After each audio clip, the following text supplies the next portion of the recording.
Selamat datang di Suara Timur, ruang diskusi untuk membahas persoalan-persoalan sosial yang perlu kita suarakan bersama. Saya Mario Hamanai, hadir untuk Anda semua melihat lebih dalam isu penting yang masih menjadi tantangan global, yaitu menuntut kesetaraan, mengatasi ketidakadilan gender di masyarakat. Telah bersama saya pemerhati isu sosial gender yang aktif dalam gerakan edukasi masyarakat. Selamat datang ya teman, Christian. Terima kasih banyak Mario, saya senang bisa bergabung dan berdiskusi di forum yang tadi. Langsung saja ya teman, banyak yang masih bertanya-tanya apa sebenarnya yang dimaksud dengan ketidakadilan gender dan bagaimana bentuknya dalam masyarakat. Nah, pertanyaan yang sangat fundamental Mario. Ketidakadilan gender adalah situasi di mana seseorang diperlakukan tidak setara karena identitas gendernya, baik itu laki-laki, perempuan, atau kelompok gender lain. Ya, pertanyaan yang sangat fundamental Mario. Ketidakadilan gender adalah situasi di mana seseorang diperlakukan tidak setara karena identitas gendernya, baik itu laki-laki, perempuan, atau kelompok gender lainnya. Di masyarakat kita, ketidakadilan gender ini tampak dalam banyak aspek pendidikan, upah kerja, representasi politik, hingga perlakuan dalam keluarga. Misalnya, perempuan sering dianggap lebih cocok di dapur, atau laki-laki tidak boleh menunjukkan emosi.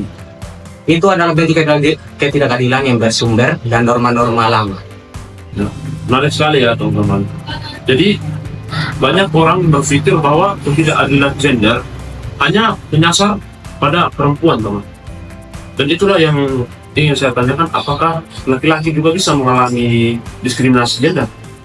Tentu saja bisa, walaupun perempuan lebih banyak terdampak, tapi laki-laki juga bisa mengalami ketidaksetaraan gender. Misalnya, laki-laki dituntut untuk selalu kuat, tidak boleh menangis, dan atau menjadi tulang punggung keluarga.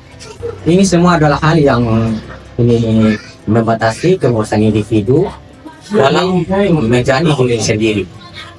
Oleh karena itu, perjuangan kesetaraan gender bukan tentang perempuan melawan laki-laki, tapi tentang membongkar ketidakadilan terhadap siapapun dari gender manapun.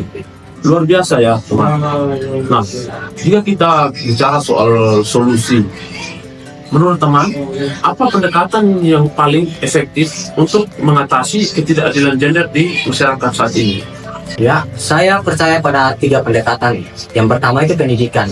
Dengan memberikan pendidikan sejak dini atau pemahaman bahwa perempuan dan laki-laki itu memiliki hak dan kapasitas yang sama. Dan yang kedua, penguatan kebijakan publik. Pemerintah perlu menciptakan regulasi yang melindungi semua warga dari diskriminasi berbasis gender. Nah, dan yang ketiga, perubahan budaya yang memang prosesnya panjang, tapi harus dimulai dari percakapan seperti ini, mengajak masyarakat berpikir ulang tentang norma-norma yang sudah usang. Poin-poin yang sangat menarik ya teman. Nah, sebelum kita tutup nih, apa pesan teman untuk generasi muda dalam perjuangan menuju kesetaraan gender untuk sekarang ini? Saya sederhana tapi penting. Jelas, sadar, dan berani bersikap. Kesetaraan gender dimulai dari kesadaran pribadi kita, dari cara kita memperlakukan orang lain, bahasa yang kita gunakan, hingga keberanian kita untuk melawan ketidakadilan gender, meskipun keberanian kita itu hanya kecil.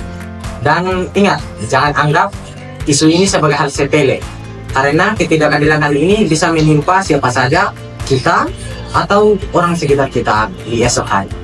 Inspiratif ya. Terima kasih ya Christian atas pikiran dan semangat yang telah dibagikan hari ini.